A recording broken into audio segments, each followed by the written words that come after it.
1 in 3 women aged over 15 right across the EU has experienced some form of either physical or sexual violence. People will find it hard to believe. So this is a huge problem right across Europe and indeed globally. Trafficking doesn't know any borders. Women who are trafficked can come from any country. It's usually very vulnerable women who are trafficked, and they're coerced, and they're vulnerable mainly because they come from very impoverished backgrounds of severe deprivation and poverty.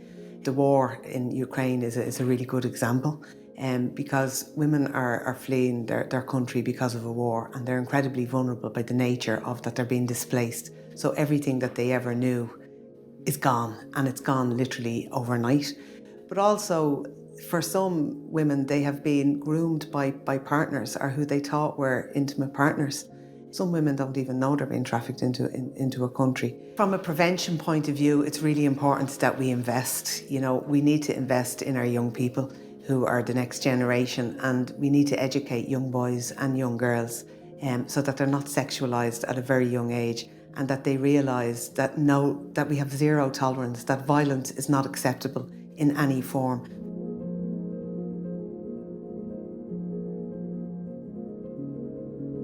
It's not just, support around what they've suffered with domestic violence. There's so many other factors. There's their health, their mental health, there's housing, financial supports, their children attending school. There's so many other pieces to the puzzle in terms of the supports they need.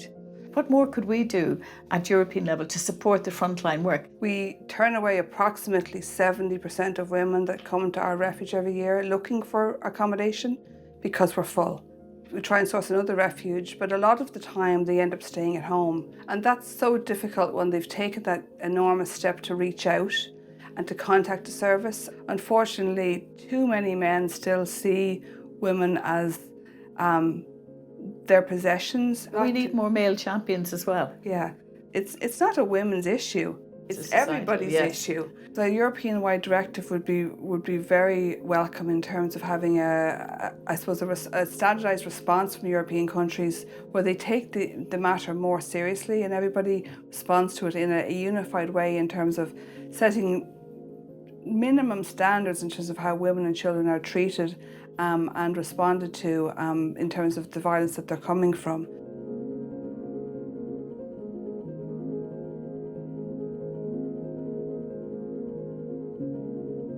On est en train de travailler donc sur une loi européenne, la première loi européenne pour lutter contre ces violences faites aux femmes et violences domestiques.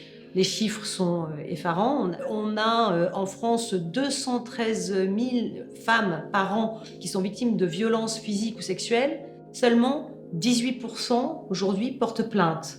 Il y a encore du travail à faire sur l'accueil des femmes dans les commissariats ou les gendarmeries, même si la formation des policiers. Alors c'est ce que nous demandons d'ailleurs dans cette loi européenne. En tout cas, moi je me bats beaucoup pour enrichir, si je puis dire, la proposition de la Commission, justement avec ce côté formation de tous les acteurs, c'est-à-dire des policiers, des magistrats, également des acteurs sociaux, des avocats, vous l'avez très bien dit, donc pour effectivement que les femmes soient perçues différemment lorsqu'elles essaient de sortir de ce contexte de violence et qu'elles soient comprises. Parce que si on veut arriver à une société où véritablement les femmes et les hommes sont égaux, eh bien il y a aussi à changer des aspects de mentalité de la société. Donc c'est un fléau national bien sûr, européen, et aujourd'hui il est indispensable de combattre ce fléau non seulement au niveau national mais également au niveau européen.